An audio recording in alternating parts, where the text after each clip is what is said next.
Hello Centrals! I thought this week I would approach a very brave subject. It's almost New Year's Eve. What is sexual maturity? Well, if you've seen the videos that I've done so far, in essence, each and every subject that I've approached is part of our sexual journey, and the idea is that the journey will take us to our sexual maturity, emotional maturity. Any journey that you take on from beginning to end and you stay on it, it will definitely bring about completion and fulfillment, which is maturity.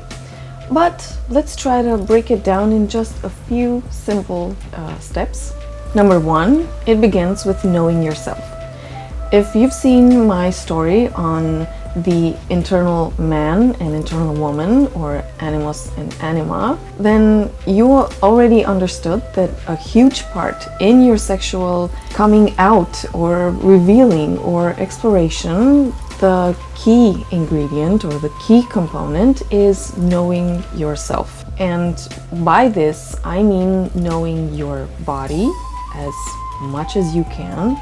So experimenting or trying new things to see to which things your body responds and how it responds, to understand the nuances and the flavors and the small and tiny details that your body is giving out, the signs basically. And then also knowing your inside self, and that is your internal universe.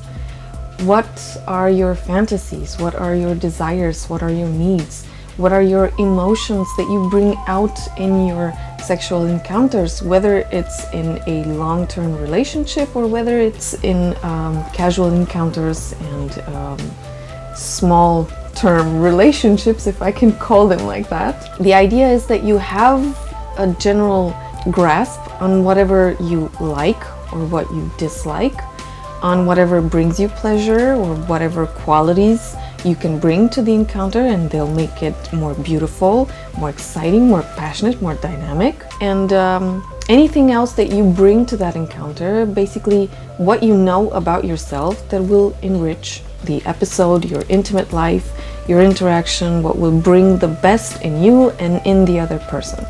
The second ingredient is actually accepting that you can make mistakes or that you don't know yourself fully. This might seem the opposite. It might seem that I'm contradicting myself, but the idea is that I hardly think there is somebody on this planet who knows themselves completely and who's been in all possible situations, and he or she knows everything there is to know about his body or his reactions, his psyche, his emotions, and so on. So that's probably not realistic to expect of ourselves. So a mature approach and a mature sexual person is actually one that also accepts and takes into consideration the mistakes, the flaws, the clumsiness, the things that don't work. And I guess we've all had our share of, I don't know, funny episodes or failure, which we can laugh of because this is also sexual maturity. So when something goes wrong or down or dry or whatever else you can think of, and you accept it and you just take it into the whole experience and the journey as one flavor that you discover, then this is also part of sexual maturity. Number three is understanding and accepting diversity. And by that I mean not just looking for people who are different from you, but people with whom you can relate and interact and you can still function, but also accepting and acknowledging that there are people so different from you that neither one or two or three or how many of you there are could interact in a functional way.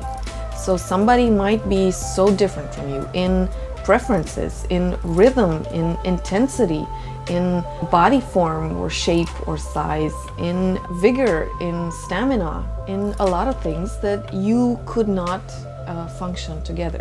And accepting this and taking it as what it is. You're different. Neither one of you is wrong. Neither one of you is not good at it. So just accepting the fact that diversity can also mean that you may not function well with certain people. And again, taking this as what it is, as a different flavor, and including it in your interaction, and just acknowledging one another, and yes, moving on in these cases. In other cases, diversity can just mean people who are different from you, but they are not so different that you don't meet at all. And you can still interact, you can still have beautiful encounters, whether it's your long-term partner, whether it's people that you meet in between relationships or in any other circumstance. And you've heard me frequently mention polyamory. So in any way or shape that you meet different people, then working with that, working with variety, working with differences, and accepting them and fully embodying them or incorporating them into your experience, into your journey, and taking wisdom from all of those. The fourth, although I could probably go on with a few more ingredients, but my fourth is actually understanding that sexuality is more than just positions or techniques. So you can be a person who's seen a lot of people and who's tried a lot of things physically, but that does not mean that you are mature sexually. Sexuality is not just the outside behavior or the outside skills. It is including them in your dynamic, including them or using them as is best in the moment with the emotions that come up, with the differences of experience or the differences in age, the differences in knowledge, the differences in everything. So if you just have this huge plethora of techniques and, I don't know, other toys or tools that you have, that doesn't necessarily make you sexually mature. That makes you a very resourceful person, but if you don't have consideration for all other things that are at play in sexual interactions, then I would say that you would still have to work on getting to sexual maturity. Just to put it in this perspective, no one who's experienced so much and who's seen so many people will have the arrogance to say that they know better, and they will not do the mistake to put labels on other people or to call them as inexperienced or not good or whatever. So people who are really experienced, people who have lived a lot, so who are sexually mature, will accept this difference and will accept the fact that there's more to sexuality than just the physical outside behavior.